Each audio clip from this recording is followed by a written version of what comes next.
Hi everyone, I am coming to you today from my fabulous kitchen. I am about to cut up some cauliflower to cook for dinner, and I'm finally here with day 10 of the 10 Days of Self-Love Challenge. It's been a while, I'm not even sure how long. Been resting, healing. It's definitely a longer process than I thought it would be. Which brings me to my tip on self-love and how to love yourself for the day, which is focus on the positive. And I feel like that is such cliche advice. It's also so true and really helpful. I feel like over these past few weeks in particular, I have been incredibly frustrated by my inability to do a lot of things that I had been taking for granted. I haven't been able to exercise or do yoga. Work has definitely taken me longer than usual. Getting tired quicker. I'm recovering, and there's just this disconnect between what I can do in my head when I'm at like 110% and where my body is at and where I can be right now. And I was actually talking to my therapist yesterday. Another self-love tip that I highly recommend. Love having a therapist. And he looked at me and he was like, well, what's going right? What are you doing well? And not the first time he's asked me that. And it's a question, or two questions that I like, and I forget them and get really caught up in what I'm frustrated with and what's not going well and what I wish could be going better. And I feel like I forget to think about what's going well and to focus on the positive and give myself credit for all the things I am doing. Instead, I'm focusing on what I'm not doing. And it gives you a total mindset shift when, instead of looking at, the list of things you haven't done or should be doing, you just take really simple, quick stock of what you have done during the day. And it doesn't even have to be things work-related necessarily. It's like you woke up and you showed up, and like that's on some days a huge accomplishment.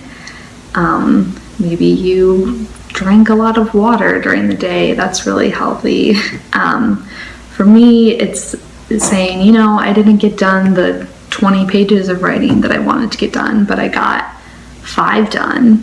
And that's pretty great that I got 5 done. And it's just, being happy with where you're at and focusing on what you are doing and accomplishing instead of what you're not. And what's funny is that when you focus on what you are accomplishing and kind of taking things in small pieces, you tend to get more done and you're in a happier place and get things done faster. I know today I just exited like a work coma. I totally got into the flow and caught up on a ton of work in just 2 hours, and it had been things that I was really struggling to get done, but because I set my timer for 15 minutes. I live my day in 15-minute chunks. Thank you, Lauren Wardell. And I just say, what can I do in these next 15 minutes? And I focus on one thing, and at the end of the 15 minutes, it's like, well, great. Like, I just did that for 15 minutes. Good job. Let's keep going. And sometimes, it stops at 15 minutes. Sometimes it goes on to, I think now I'm running 3.5 hours maybe. But it's just, the focusing on what you're doing, and when you are creating and giving yourself credit for creating, then you're able to create more. So you definitely, giving yourself credit for things is a great way to start.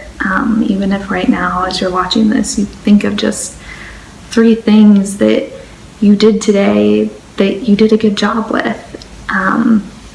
And writing those down, or just like mentally thinking about them to give yourself credit, and just letting go of the things you haven't done and focusing on what you have.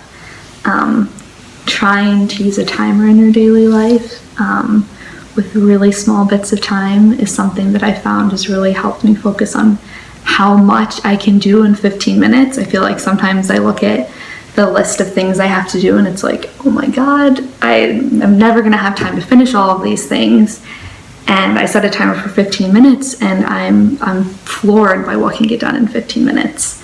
I will admit I've totally tried setting a timer for like an hour or 90 minutes, just, you know, to be like, no, this has to be hard. I have to sit here and focus for 90 minutes, and that's the only way it's going to get done. And let you in on a little secret, that has not worked for me yet, but small chunks of time has.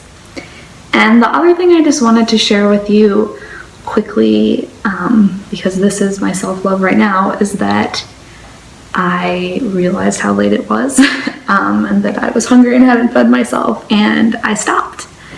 And I'm in the middle of something for work. I fully intend on finishing it tonight. But I sat there and just kind of had this debate in my head, you know, I'm getting kind of hungry. I really just want to finish this though. Like, it'll feel so good just to have this done.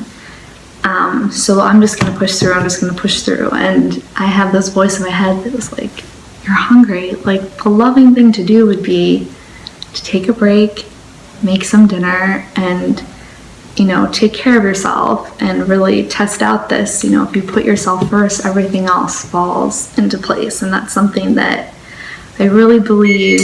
My oven has been preheated.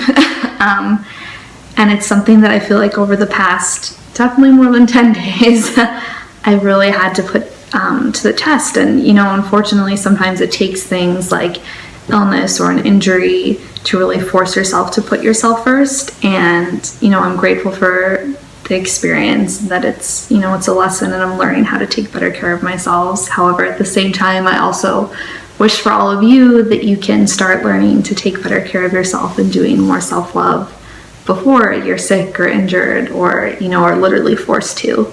So I'm hoping that these 10 days have been helpful with that and giving you guys some ideas of things you can do. I'm definitely going to continue doing videos and writing and talking about it. And as I mentioned last week, I'm going to focus on gratitude this week and share some more things about that soon. So I'm really excited.